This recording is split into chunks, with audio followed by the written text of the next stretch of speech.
ezasekhaya isithwalo engihlezi mina ngisibona ukuthi isithwalo esilungeleyo esedlozi. Isithwalo sedlozi emkhulu silula ngoba usuku usebenzisa amandla akini ukuthi uthole yonke lento ofuna usukuyifuna ngaleso sikhathi leso. Kodwa ke kuyabiza ngoba kulimaza abantu abaningi ekhaya. Uma sesithathe leso step ukuthi sesikunikeza ledlozi. Ubungozi balo ngoba usesemhlabeni. Angiboni ukuthi bukhulu emhlabeni. Kodwa bukhulu uma ukuthiwa siyojeziswa phambili ngoba labantu laba angeke ubabambe forever awusiyena uNkulunkulu nawe.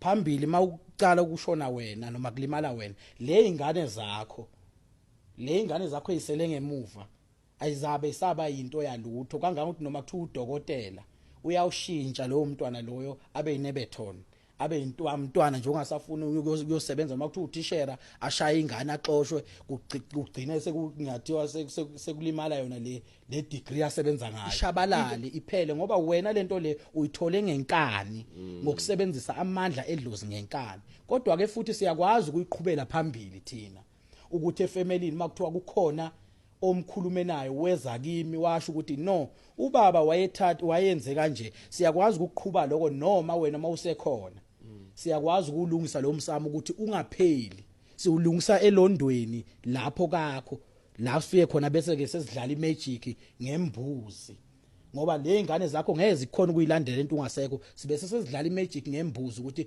siye lapha emsamo sifike sigubhele khona lembuzi bese sesidlala ngeinongo ke ngamakhubala athile sigubhela phansi lembuzi ihlala ikhona. Labantu abakhona boboze bafe lokuba babakhulumela lapha emsamo yonke into yalunga noma wena ungasekho.